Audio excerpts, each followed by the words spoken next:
Welcome to Creators Cafe. I'm your host, Jessica Payne. I'm a performer, performance coach, and multi-hyphenate creator. I'm going to be bringing you conversations with some of my favorite creators where we talk about the sublime and the specifics of the creative journey. So grab a drink, get cozy. Let's go. Ashley Quach is a playwright and radio dramatist based in Los Angeles. Ashley is best known for her award-winning romcom podcast, Deck the Halls with Matrimony, which I was lucky enough to play Katie in. It was featured in the New York Times fiction podcast to get lost in. She has written original romance for Audible and Wondery Plus. Her play, Suitor Princess Thief, was a finalist for the Princess Grace Award and the B Street Comedy Festival. She also recently was a Mach 33 fellow with Caltech, where they premiered her new play, The Null Test. She is an author and illustrator with such works as Santa's Husband and Princess Dinosaur, and her new book is due out from Scholastic next year called Starring Sophie. Please enjoy my conversation with the fabulous Ashley Quach. Okay, welcome to Creators Cafe, my dear friend Ashley Quach. Cheers! Cheers! Yay! So Ashley and I have known each other for a long time. We met, probably at UNCG many years ago, but definitely for real. Whenever we first moved to LA, you very graciously welcomed Kyle and I with open arms and a gift basket, and you were just like the kindest person that made us feel like LA was home immediately. So thank you. It was not a gift basket. It was like one box of chocolates and we went out to dinner, but I was so happy to see you guys. I think we'd only been in LA for a couple more years than you. And every time somebody that I knew or was friends with came to LA, I was like, yes, more. Come, yes, please, yes. Come and stay. And we have, so it worked. What are you drinking today? I am drinking this morning's coffee that has been reheated maybe 4 or 5 times with a little shot of hazelnut creamer, because hazelnut creamer covers all sins. Ooh, I love it. I went to a new place today and I threw away my cup, so I don't remember what it's called. I'll have to put it in the show notes. But it's adorable, and it's in a like dog grooming location, and so all of the drinks are like named after dogs, and there's a cute outside seating spot, and it's like all fake grass, so you feel like you're a dog. It kind of works, and it's kind of, WeHo glam with all of that. This sounds extremely WeHo. Yeah, yes. It's like, oh, you're telling me that there's a place I can get an expensive cup of coffee while I also give my dog a haircut? Yeah, absolutely. It is exactly what that is. Yes. So I don't remember what it is, but the coffee's tasty, so I'll probably go back. It's nice and close. So I know you as a writer, and we've worked on projects together, which I'm excited to talk about. But how do you, since you've done so many things over the years, how do you think about yourself as a creative? Very much a writer, first and foremost. Very specifically, probably a rom-com writer, even though that's not always the genre I'm in. It's definitely the genre I always want to go back to. I feel like I used to go do like one serious thing and then one sort of light and fluffy thing. And it's, I keep kind of flipping back and forth between them, but rom-com is always where I'm happiest. And, of course, in addition to that, I also do children's books. And so it's one of those things where everything that I do kind of came about by accident. When I was first out of college, I taught, for a little while, I taught at a sort of an after-school art program, and I taught the drawing class, and I used to do little funny drawings and cartoons for my students. And that kind of got me started posting comics and things like that online, which was, at the time, a big way to just be creative in public. Kate Beaton was very, very big at the time, and there were a lot of really great web comics, and I never reached quite their heights, but that definitely is how I started in my regular practice of drawing and just trying to write things and put them out there. But yeah, like I started writing probably in theater school, because that's a big part of learning to act is you do these like character notebooks and that kind of thing. Yeah. And so that's when I was first really becoming a writer, even though I don't think I was super conscious that that's what I was or what I was doing. But yeah, that's kind of how I found my way into it. And then I, started writing screenplays for fun. And then I found my way into doing audio drama, which is just a slightly more affordable way of making something creative. And then I've found my way back into doing stage plays. So, yeah. It's been cool to be part of that journey with you. Is Deck the Halls with Matrimony, which was the audio play that we worked on together first. Is that because you had written that as a script and then you wanted to actually bring it out into the world? Or what was the process of making that originally?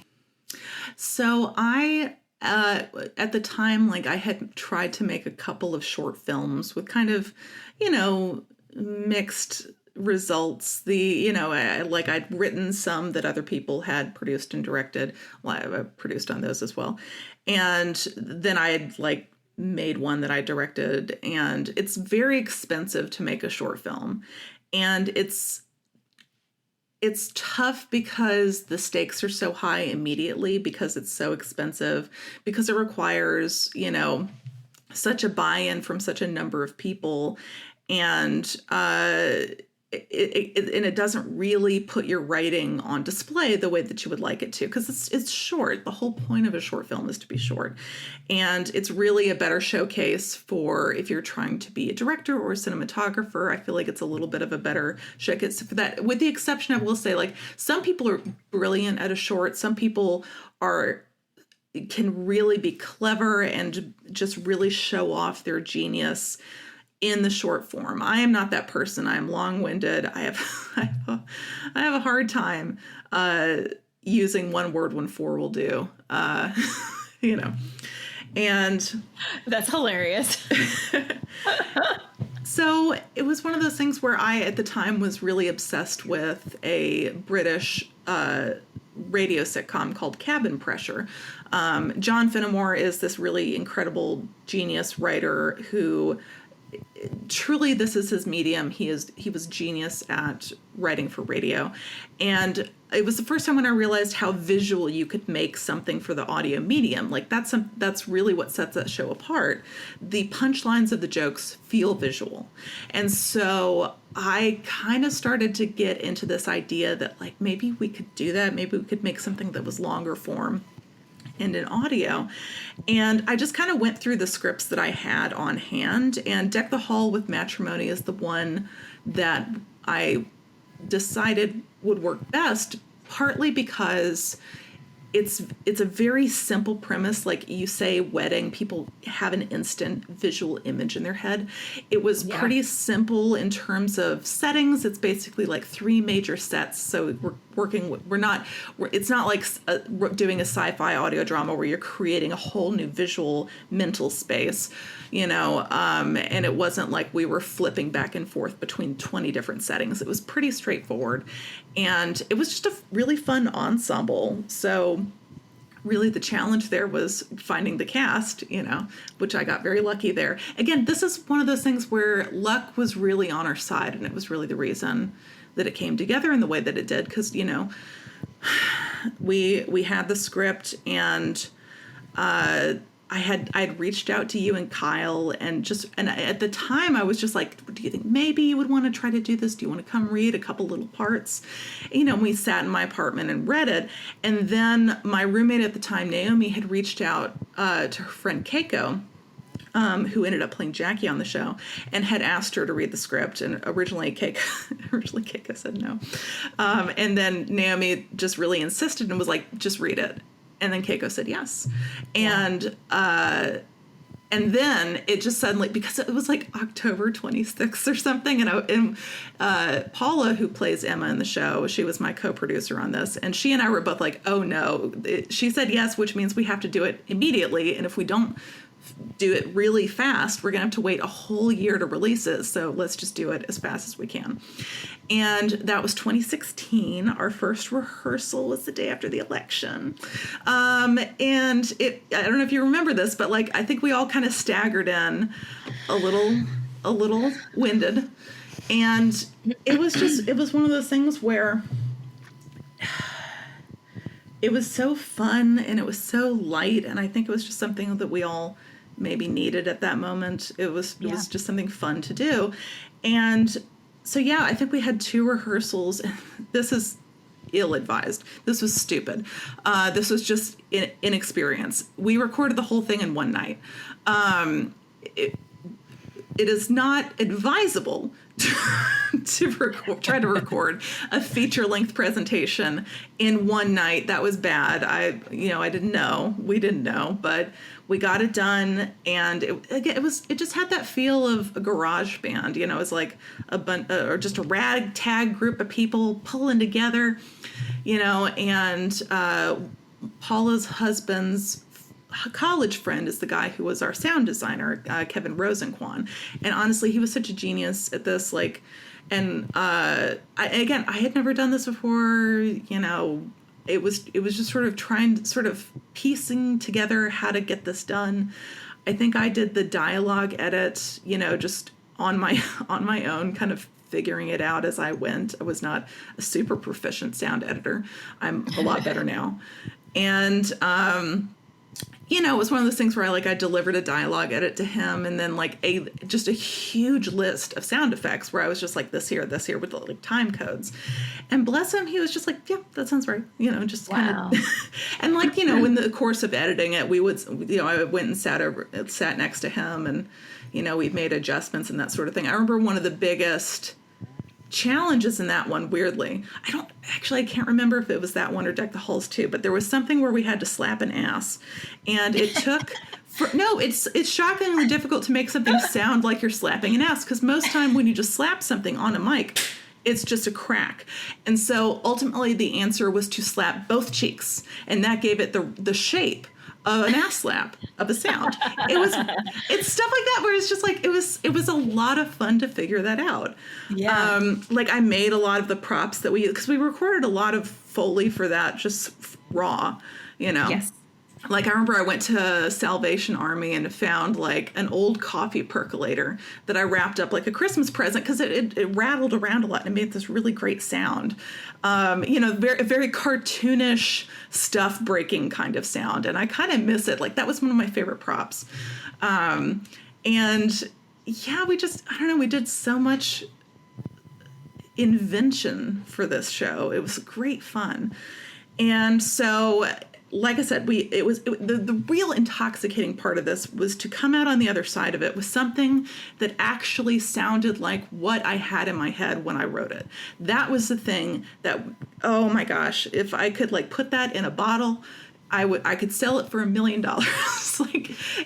I don't think there's anything better than getting close to what you imagined to begin with. It's just, it gives you so much confidence in yourself as a creator that okay, I can make the thing that I'm thinking of happen in real life. I'm not babbling to myself. This is not incoherent. This is something that is a clear idea, but it just filled me with such joy, because I listened to that show and I just hear all of the love that went into it and all the fun.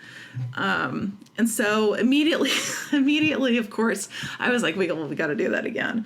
And so Deck the Halls 2 was, I think I started writing that on January 1st, Oh, wow. Soon. So soon. And I think we went into recording in May, something like that.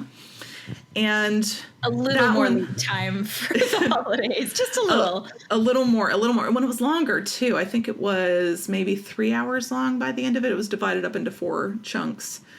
And that was just a lot of fun. That one definitely suffers more from lack of dialogue editing, partly because of time, just like, not having had the same kind, because like Deck the Halls with Matrimony, I had plenty of time to like edit it down and make sure it was nice and lean as a script, but also we were just indulging ourselves in Deck the Halls too. We were like, what? No, we're enjoying it. Just leave it in. It's fine. It's fun. I do like that with long form creation, there's more space for that. And so if you're looking for lean, it's not the place. But if you're looking for exploration, it works. And it's fun to kind of have that space and breathing room. It's interesting to think back and remember the writing process on some of it. Like specifically, there was one scene between Jackie and Junior that I wrote in the car outside right before I walked into rehearsal, because it was one of those things where I was like, this story is missing a beat. I think this needs to happen.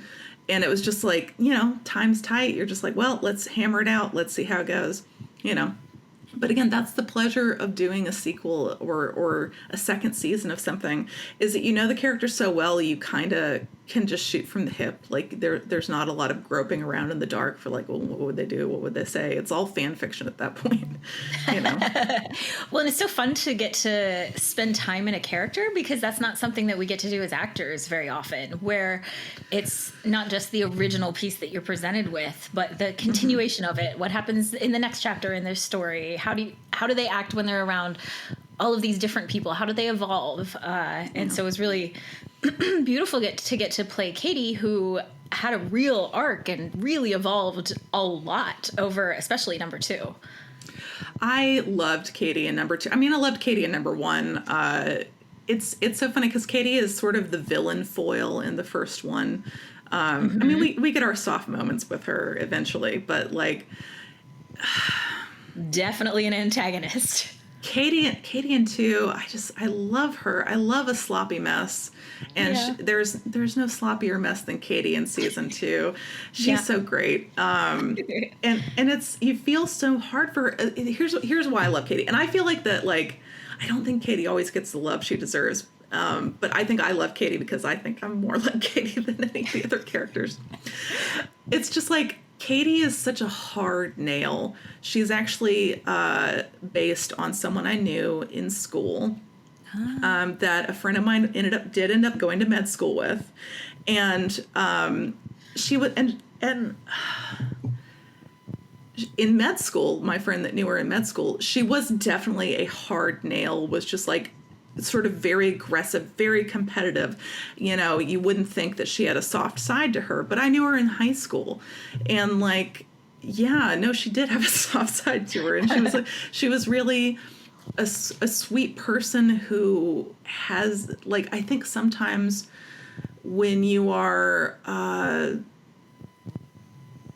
smart woman, or like, especially a young woman, when you're not when you're maybe aware that you're not the life of the party or the prom queen, I think sometimes it does kind of lend itself to pushing your personality in one direction or another. You can either become, really amenable and really, pleasing and just, trying to make everything all right for everybody, or you can go exactly the opposite way and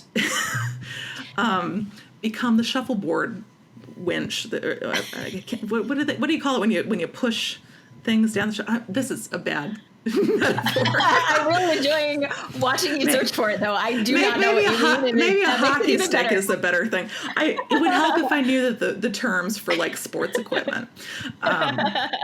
No, but just like to become, rigid and not rigid, but like firm and kind of very driving, but also in a way it's to protect yourself, you know. And so that's always the way I saw Katie, is like, she is like someone who has had to be very tough and has a hard time being soft with people, and it was just so lovely to see her to come apart at the seams, but then eventually to kind of become soft with, very specifically, Stu. Spoilers, but yeah. It's been out a while. I think it's okay. Yeah. But and that's always the thing that I loved about Stu is the kind of person who can find the good in anybody. Stu is the kind of person that can make,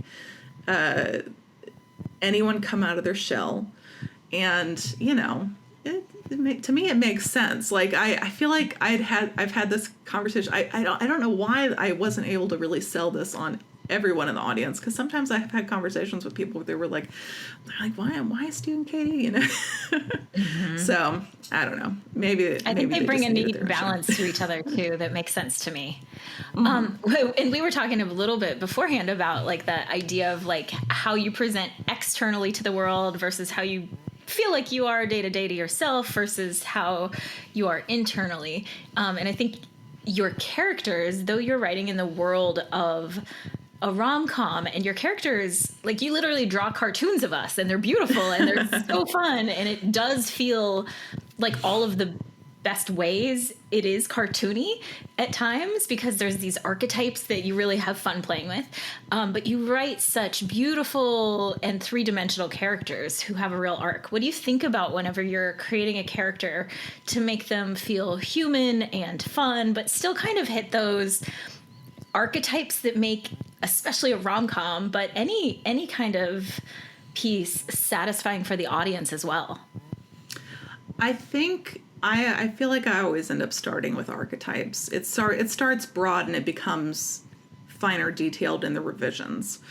And usually the finer details come from just specific scene work. You know, it's one of those things where when you drill down, as you start to go through the drafts of writing dialogue between characters, you do find the specific things about them that, and you know, once you start making decisions about a character, it drives you. It becomes the path, and it's very, very similar to acting, because I mean you know, I mentioned earlier that I kind of started writing as through acting exercises, and I feel like that I also think this is why actors tend to find certain things about writing very natural, is because so much about creating character is about making those kind of acting choices. You know, where you find where the character's rooted, you figure out why they make their decisions. You know, you kind of invent the invisible backstory that nobody sees but you know. But yeah, it always starts sort of big, broad first, because, you know, of course, when you're writing out the outline for something, it's never very specific. Usually it's just like Henry Winkleman, you know, big guy in a big gray suit, comes home from his job as the accounting firm, and his little wife says, "Oh dear, I've burned the roast." Something like that. You're usually pulling from something that you've seen a million times before, and you're just finding the thing in it that you wish was different the first time you saw it, or you're just retelling the story to yourself in a way that gives you comfort or helps you answer a question that you're struggling with yourself. That's interesting. Yeah. Okay. I usually think that weirdly, I think a lot of times that my best work comes from when I'm rewriting something that I wanted to love and then hated. I've heard people talk about that. Is like, that's a great way to get started as a writer, mm-hmm. is to find something that made you angry because you almost loved it and fix it. Yeah, you know, where you just find the thing that you love so much and you pour everything that you loved about it into it. Like, my favorite unmade thing is, I affectionately call it the ballet movie, and I wrote it because I hate Center Stage. I hate it. And, you know, a big part of me loves it. It was a form, it came on when I was the correct age for it. I was still a teenager. You know, it's just like, there's a lot of things I love in it, and I hate every line of dialogue in it. It makes me want to cry.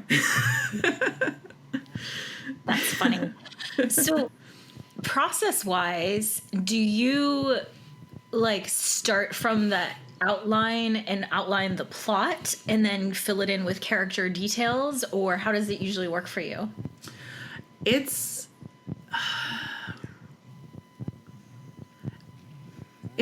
varies a little bit. Like, I tend to be an outliner, but I feel like in the last couple of things I've done, I've sort of started with a pretty loose outline and not drilled down too deep in the details. This is partly because So I've got a toddler now, a 2-year-old, and ever since I had a child, you find that you have less time to do anything.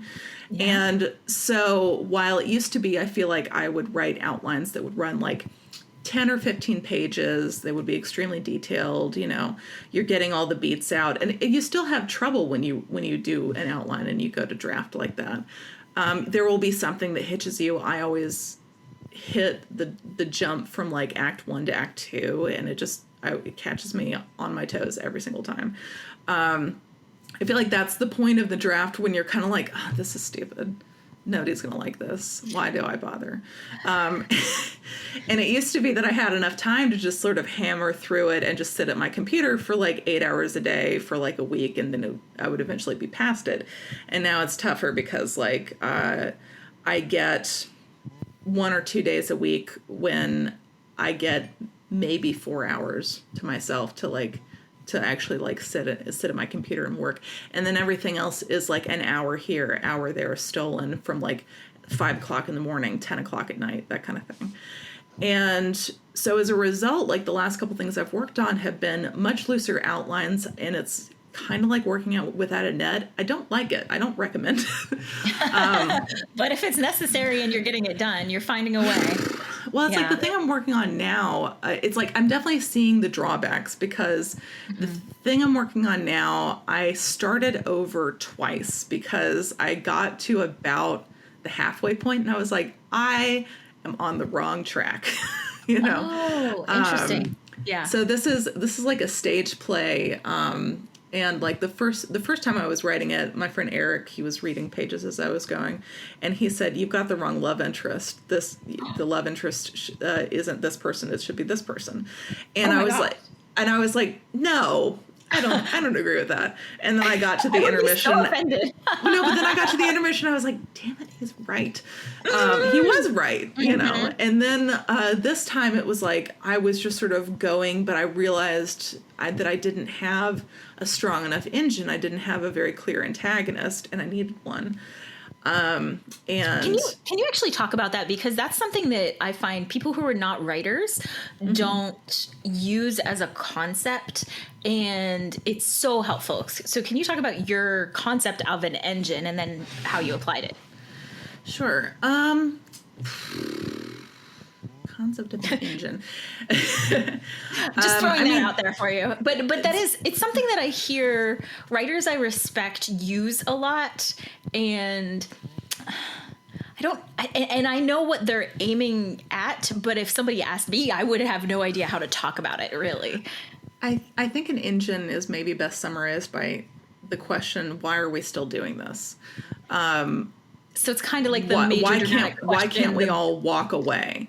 The super objective of the piece. What's keeping us at the poker table? Okay. And so in the thing I am working on, the issue was that the antagonist was like the sort of public at large. There wasn't like a single focused figure. And so even though we sort of knew the external threat of exposure for the scandal that's, being examined, there wasn't anyone that was there to represent it. And so as a result, it never really felt fully present. It didn't feel like an actual immediate threat. So for example, let me talk about one of my favorite movies is The Birdcage. So The Birdcage is genius in terms of like keeping the motivation there, keeping it moving. We have very loving parents, Nathan Lane, Robin Williams. Their son has asking them a favor. That he wants to get married to this girl. Her parents are right-wing Republicans, and they, out of love for their son, agree to do this. But meanwhile, on the other hand, the right-wing Republican parents who have not been told that their daughter's desired fiance, has gay parents. And so, but at the same time, they are facing a massive political scandal because his political partner has died in a prostitute's bed, an underage prostitute's bed. And so now they have motivation to like put on a big white wedding and to make this work. And so these comets are on track to collide. And when they do, it's like the threat of exposure is keeping the Republicans, the right-wing congressman in the room, and the love for the son and the future daughter-in-law is keeping the gay parents in the room. It's like we have these two strong motivating factors, and that is keeping us at the table. You know, at any point in time, anyone who would want to say like, "No, I'm out of here," there's a real strong reason why you can't walk away. And so I think that's just in terms of like, it doesn't have to be antagonistic. It can be for love. It can be for something happy and good. But, you know, it's good to have conflict. It's good to have conflicting reasons to stay at the table. It keeps things interesting. And the engine can be, is really about, another term that gets used for it in like the Save the Cat book is a ticking clock. Yeah. So, you know, it could be, so like in Deck the Halls, you have a wedding that's coming up, and that is like, we're moving towards the wedding. That's a big day. It's on the calendar. Like we are on the countdown. In a heist movie, you know, it's like first we're counting down to the heist, and then we're counting down to getting caught by the police. In Batman, it's countdown to like the Joker and Batman's big showdown. It's like we're getting ever closer to this big implosion point. And even in the Great British Baking Show, like there's so little conflict, but there is still a driver because there's the ticking clock every time. Yeah, exactly. And so, you know, so when you talk about engine, think about like what is going to keep your audience strapped in the seats, what is giving the characters forward motion and momentum. Like, what are we, it's like if this is a game of Mario, we're moving across the screen, what are we moving towards? What's the castle? You know? And if you find that you're getting bored with your scenes, if like you're in a scene and you kind of don't know where it's going, you don't know where it ends, it may be a sign that you don't have a strong enough engine. You know, if you don't know what the next scene is supposed to be, then your engine may need to be revisited. And that certainly is why I kind of had to go back and revisit what I was doing with this play, is the engine wasn't there yet. So that's so interesting. You mentioned Save the Cat, which is very famous resource for people who are getting into writing. If someone is either getting into writing or wants to look for other resources, is there anything else you would recommend? People dunk on Save the Cat a lot because it's formulaic, but I honestly don't think it's that bad. I mean, it's like, especially if you're learning how to write screenplays, it's certainly good in terms of economy. You know, this idea that like, this is how long it is, this is how many pages you want to give to each of these beats. I think that that's a good place to start, because I used to read for some festivals, like, you know, like that's actually how I paid for my half of the production of Deck the Halls of Matrimony, was reading for the Slam Dance Festival.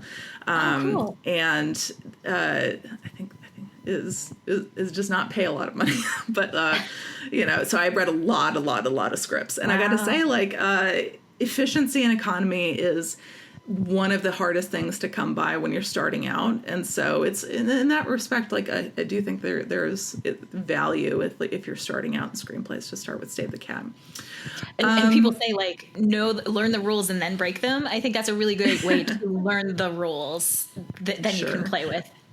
Yeah, it's like reading plays, reading scripts, reading novels, any medium that you want to be working in, any particular form you want to become the master of, you have to be reading it. In terms of like playwriting, definitely reading plays. Like I started in 2017 taking a playwriting class with my friend Eric Patterson, and it honestly, so much of his instruction kind of centers on being able to point you to the right play to read to help you understand what other playwrights have done in the story you're trying to tell. And playwriting in general is just really, it's so different from screenplays, because the the stakes are different, the parameters are different, the things you can do, the suspensions of disbelief are different. And so being able to sort of open your mind and kind of think about how to subvert storytelling expectations, how to get to your point faster, like how to really like, or not even faster, but how to like get to it more intimately, how to get to the bone and like really dig in, because with theater you can, and you have that, whatever you lack in terms of visual scope and editing and music and whatever in a play, you make up for it by intimacy, like being there in the room with your audience. So anyway, like it's fascinating, like the modern canon of playwriting is so different than what film is, for example. And so it's definitely like I said, it's like whatever you want to do, just make sure you're reading in it, Mm-hmm. I forgot what the original question was. I think I went off on a tangent. A good example of what you're able to do quickly and without the resources, just with building in the imagination, is the play that you recently performed or had presented at Caltech, which was the Null Test, which you did in partnership with the Mach 33 Fellowship there. It's a very cool program.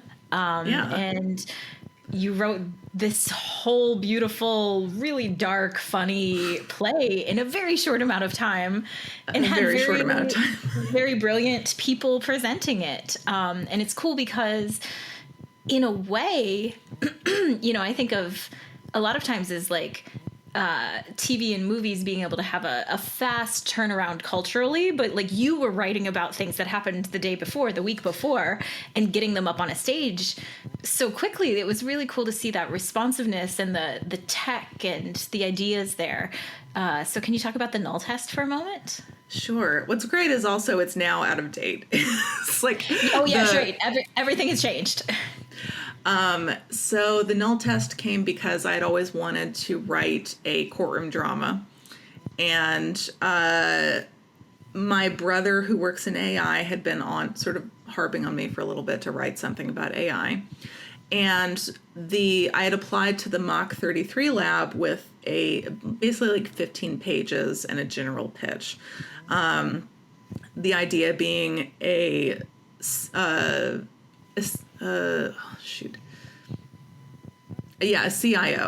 that's right. I think originally I had her as a CFO, and then I changed it to CIO. A CIO she dies in her self-driving car when it drives into a lake.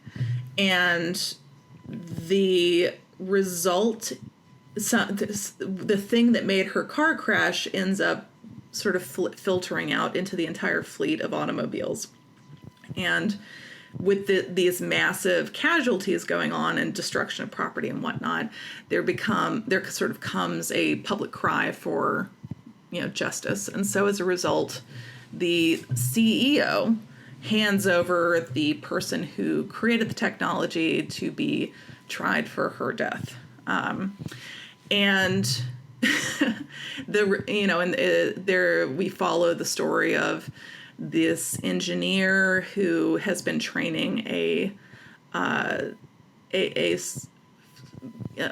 AI program. The idea is that the AI, you're training it to think like you. So, as opposed to like other auto driver programs where like it's basically glorified cameras. Like you're training it to read the road, you're training it to look for hazards, you're training it to like understand traffic regulations and whatnot, whereas they sort of went the way of trying to just duplicate your own mind, and to make it drive like a human, And so, in the course of the murder trial, or the wrongful death trial, the AI generated personality of the deceased woman is put on the stand. And, yeah, that's it. That's the story. And of course you have like the lawyers and the judge. The judge is a fun character. I always like writing a crotchety old judge. I can write a crotchety old man forever. I could write Junior really well in Deck the Halls. I could write this judge without even thinking about it. You know, it's I don't know why I have that. When you just hear, do you hear voices or see characters, or it just kind of flows? Oh, 100%. Again, I shouldn't say that this is everybody, but I do think that you're sort of mentally casting from like old movies that you love and old TV shows and that sort of thing. And you'd sort of put these mental puppets from stories past that you've loved, you put them in the new clothes, and, you know, they just talk to you. You know, and sometimes I've found that, like, when you find the right mental casting, then the character really starts to stand up and talk. Yes. I completely agree. The thing I'm currently working on, like, I started watching Poldark recently, and that really kicked one of the characters into gear, whereas now he's just Poldark, but, you know. Nice. That's cool. Yeah. And you know, in the Null Test, there's a character that's very Better Call Saul. You know, it's you know, there's a lot of Saul Goodman in there with him, and yeah, like, you know, it was one of those plays that came together very quickly out of necessity because due to one thing and another, I didn't really start working with my advisor until February, and I had to turn it around really quickly because we started rehearsals in April. And so the last couple of weeks of like when we were having rehearsals, like I was able to sort of go and do some rewrites and try, like the ending really didn't come together until the rehearsal process. And I had a really great director, Melissa Coleman Reed, who was material and sort of helping me find the motivation for sort of the evil CEO. And, you know, so it was one of those things where it was a tightrope. It was just sort of materializing as we went, and it was sort of, I had a vague outline, and it was just like putting one foot in front of the other. And so, but yeah, the entire time I was just like, I was reading the news, you know, and like reading everything that came up, and we were in a real period of, this has been a weird, explosive year for AI news in general, and yes, a lot of CEOs just showing their whole ass. And, you know, of course, at the beginning of the year, we had like Elon Musk and Doge, you know, and Sam Altman has been a real piece of work all year, you know, and so there was never a shortage of anything going on in the news. But what's really crazy is that, like, we haven't, the most explosive AI news didn't really come out until after I'd written the play. So like in the summer, there were so many articles about the number of suicides that have been connected to these chat robots. And it's one of those things where I'd seen some news of that at the beginning of the year. It's just amazing to me how that, you know, it's just, these things happen so fast, and the risks are there, and like we've been talking about them, but then like we're starting to see the real evidence, you know. So it's last night there was news that Waymo drove past a police barricade. It drove into like into a shootout. Yeah, it drove into a shootout because Waymo doesn't know. With like a person in the back who's like, hello. Yes. Knock, knock. Waymo is just, wow. What, like, I don't want to talk too long. Anyway, I think your work is timely, and it was cool to see it. I'll tell you, like the week after we did the reading, because I mentioned that like the AI generated testimony, you know, of the deceased woman on the stand. The week after we did the reading in Arizona, was a judge allowed an AI generated video of the victim to give testimony at the sentencing trial. And the thing, it just makes me insane because like the victim's sister wrote the script, and it was sort of drawn from video and images that the family had. And after it ran, the judge, this is entirely inappropriate, began calling the victim by his first name and saying, I feel like I can do, and traditionally he would call him like Mr. Smith or whatever. And he said, I feel like I can do that. I feel like I know him now. That's not good. That's not good. It is, because ultimately, here's the thing. It is not him. It is. You do not know him. Wow. You don't know him. And furthermore, you don't know what he would have said or what he would have wanted. And the thing is, it is so hard when you are the victim's family and you have these very strong feelings, and of course you want justice, but this is not justice, and this is not a thing that should be allowed in a courtroom. And it so freaks me out, because it's like in the last couple of months, we've seen government accounts tweeting out AI generated videos and like political campaigns using AI generated videos of their opponents, like it happened in the Zoran campaign. It's creepy. It shouldn't be allowed. And it's one of those things where it's probably going to get worse before it gets better. So, oh no. Yeah, don't do it. Don't use AI, guys. Like, it's okay to not use AI. Just don't. Do you know when it's a bad idea versus a good idea versus a let's try it? Or is it, do you have to wait until your friend says you got the wrong love interest? Or is it a mix of that? So to be clear, the reason my friend told me it was the wrong love interest is because I was writing a play, not a screenplay. If I'd been writing a screenplay, it probably would have flown. But when you're writing a play, economy matters. The number of characters on stage matters. Sometimes you got to use what you got. You got to use the whole pig. So okay, so he's not saying this is the wrong person. He's saying from a producing standpoint, it's going to work better if it's this. That's a real, because there's a big difference between like good idea, bad idea versus producible idea. Oh God, yes. We could let's talk about both.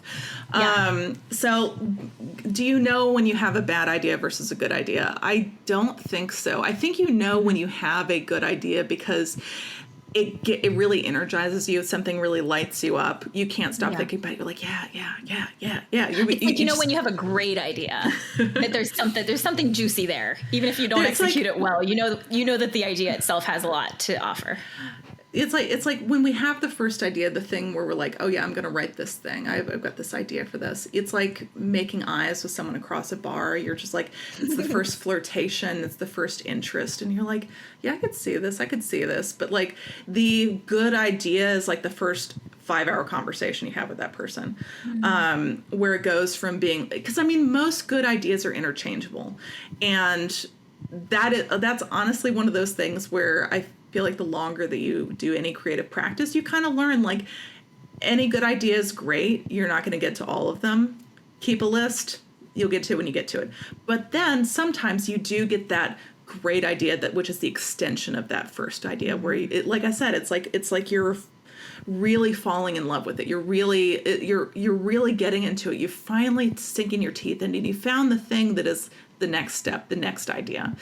And that is what it means to write a first draft, is you're just going to the next idea, and it will come eventually. You will get the next idea. And if you can't come to the next idea, it's time to walk backwards and rip up the bricks and try again.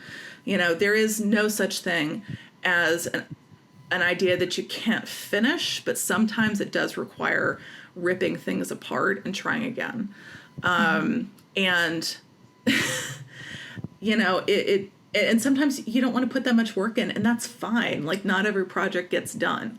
And it's ultimately it's up to you. It is up to your creative practice whether or not you feel a specific idea is worth following all the way to the end. And certain things make you buy in that hard. So it ultimately, I think it's going to be, you end up writing where your interests lie. Like they say write what you know. And so often it's just like you're writing the things that you love best, because that's what you have the energy to actually stick with. That's the stuff where you're not going to quit early. It's the stuff where you have like this huge wealth of information to draw from, because like that's where your passion is. That's what you spend all your free time reading about and thinking about, The thing I'm working on right now is set within the British royal family, because I am ashamed to say I'm one of those people who knows way too much about the British royal family. But now this is where it pays off. It was all just research. Yeah, it was all just research. It always gets you somewhere. Yeah. How do you find opportunities to create, whether it's financial or something that's like the fellowship, or whether it's something that's like Santa's husband, which was a pitch online? Like that's a fun story. But how do you find work and opportunities that are a good fit for you? Because some of your work you just create and you produce yourself, but not all of it. So how do you find that mix? This is a mixed bag, because a lot of things just come from doing things for fun and then putting them out where people can see, and then you kind of go on to the next thing. So the Santa's husband thing actually came about not because of that one pitch, but because before that I had found Daniel's tweets. This is Daniel Kibblesmith, my co-creator on Santa's Husband, and I just really loved his jokes. I loved the way he wrote, and there happened to be one particular tweet I thought was really funny. It just lit my brain up and made this visual picture. And the tweet was, "When they say live from New York at Skeleton Fight, why don't they ever show the skeletons fighting?" And it was one of those things where the idea was so crystal clear in my head that I got out of bed and I went to my desk and I drew literally all night. And when I finished, I filmed it with my phone, kind of like as if I was doing the Saturday Night Live, opening trailer. And it was one of those things where it was freaking 4 a.m. or something. And then later somebody ragged me online for being like, "Why are you breathing so loud?" And I was like, it was 4 a.m. I wasn't thinking about it. And of course it's the phone is right next to me. I'm going Darth Vader mode. Yeah, very Darth Vader. But that was actually how Daniel and I had become friends. Was I did that. It was just so weird. It was such a weird thing to draw a picture of, but it's that weirdness made us connect. And so when he tweeted the thing about Santa's husband, I was like, "Oh, children's book," and then I drew it for him. We were already friends. It wasn't like a cold pitch online to a stranger, and that is an important distinction. So it's I think that we do best when we make art with our friends, you know. Deck the Halls came about because Paula and I had been friends since middle school, and we'd just been trying to work together and trying all these different ways. And this was the third or fourth thing that we had done together. It's never the first thing. Mm-hmm. So making things for the fun of it, for the love of it, making things with your friends. And then once you do that, sometimes opportunities to do other things come around. And this is when you kind of get into the hairy situation of sometimes making work that you maybe if you had been just doing it for fun on your own, you might not have gotten all the way to the end. Because sometimes that happens. You'll say yes to something because there's interest and because it's a job and it's a great opportunity. But the hitch is that creative endeavors can go on a really long time and it can be really punishing in general, just because you're being asked to give so much of yourself and to cut yourself open for people who are not emotionally invested. And the thing is it can be difficult if you are not 100% being loved back by the thing you're creating. If you're not getting joy out of it and getting fun, it can be really difficult to survive all the way to the end of that process. And I've been lucky enough that I haven't been through that situation too many times, but I have been in situations where I've been writing something where I do love it and I am very much enjoying it. And then the people I'm working for are not enjoying it, and that's tough. that is a really tough situation. Anytime where there's a gap, an enthusiasm gap at all, is tough. Well, and the thing is, you don't always know what's going on. There was a particular project I worked on where we didn't know until the until it was already done that like the company that we were working with was being downsized by another company that had acquired it. And when we found out, I was like, oh, a lot of the tension makes sense now, you know. Whoops. Like, it literally wasn't you. It had nothing to do with you, but it still affected you. It might have been a little bit me, but, you know, like, I think even if they had been having the greatest year of their career, they might not have actually liked the stuff I was turning in. But, you know, but I liked it. That's what's important. Yeah, but coming back to the producibility question, which I think is really important to talk about, and also going back to like finding opportunities. So that I talked about like professional opportunities kind of coming from things that you've done out of love, but you know, then there's the sort of the question of self-production and making things on your own, which is sort of an element of that. And in each discipline, there's sort of different best practices for like what is most producible, what's most manageable. And I have not done great at being most producible or most manageable, you know, like none of the audio dramas I've ever made have been cost effective or sensible, you know. Possibly the third season of Deck the Halls, when it was like a lot of two-handers and three-handers, that was very producible and manageable, you know, because we had to be, because like, you know, people were having new time commitments and we just kind of had to work around things. But yeah, no, I've always been very much a maximalist. So this is not advice that I'm trying to do better with following this advice. And it was really the like writing more for plays. Like in 2020, I started writing a three-hander play, and it was partly I had set the challenge for myself where I wanted to write a 3-person play, and just to see if I could get it done.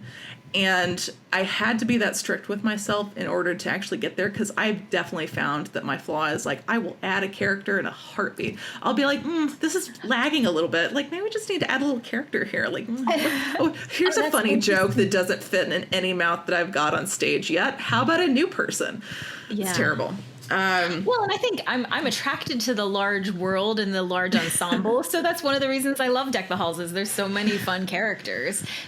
But they get to be played by a smaller number of actors because of the format. So it's a different story. But what's interesting about theater is that it's kind of different requirements depending on what venue you're writing for. So there are people who make a living writing plays for high schoolers to perform. And so in that one, you want to write as many characters as humanly possible into your play, because there are going to be 30 kids that need parts, and every single one of them needs to talk. One of the I don't remember the name of this, but there's one guy who has like written like 6 or 7, or maybe it's more than that, different versions of the same play where it's like scenes in a restaurant. That's not the name of the play, but like it's like a dozen different scenes where it's like 2 people at a restaurant, and it's like every scene is we're totally resetting where we are and who the people are, and it's just a bunch of tiny plays, 2 people at a time, perfect for high school. I've got a friend who teaches at a high school and writes a lot of dramas for her students, and like, yeah, it's like you're just trying to get as many like speaking roles in as possible.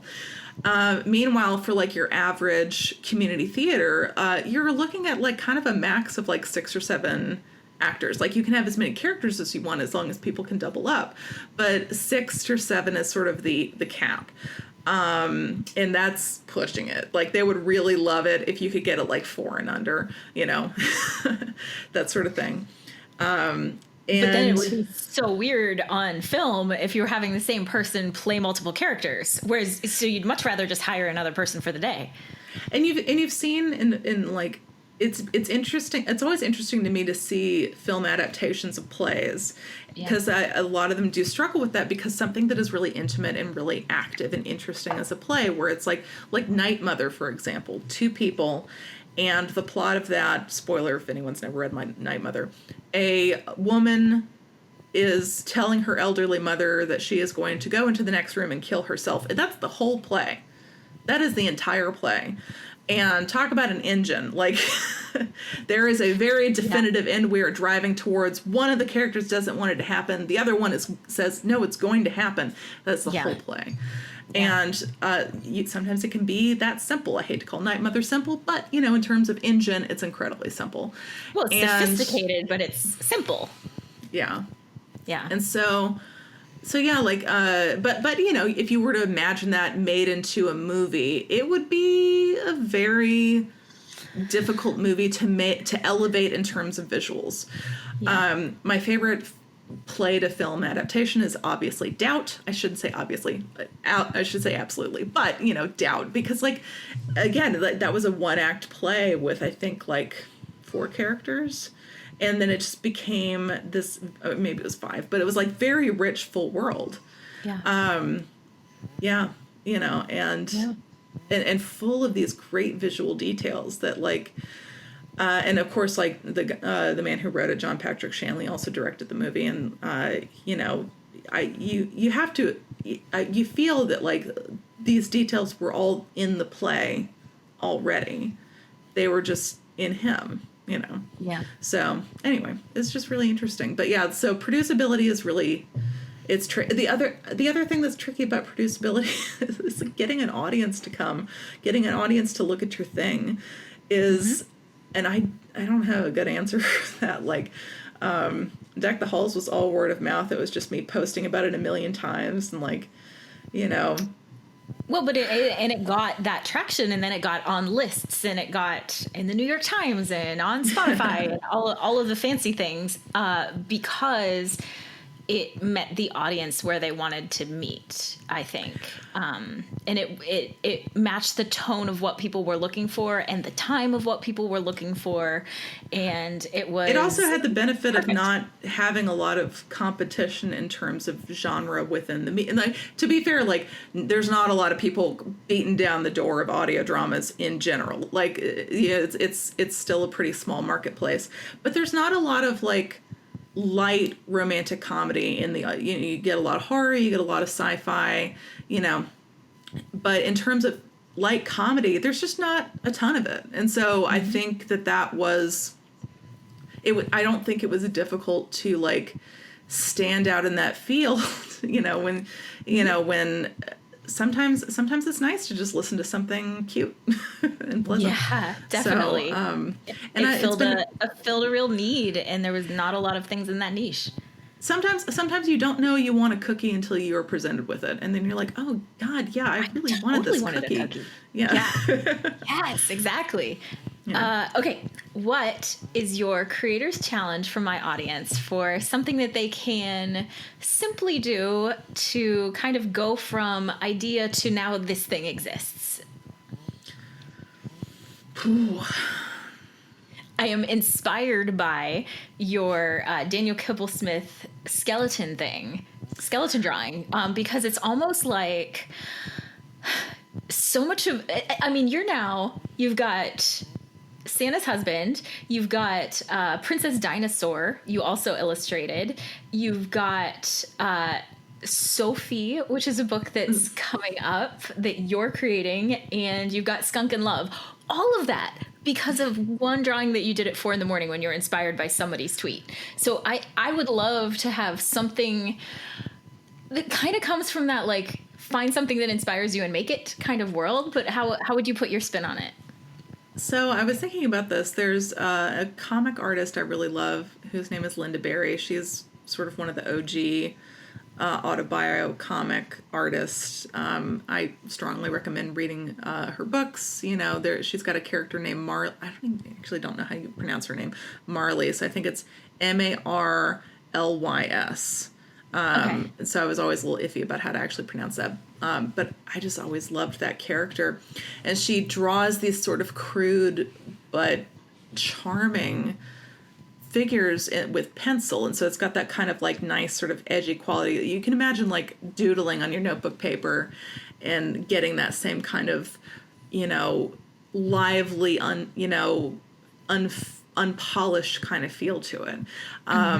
Like it's always, I love pen drawings. I love pencil drawings. Just like I love the life that you can see in there. Like the little mistakes become the lifeblood. It's like beware of being too polished. You want to see the dents.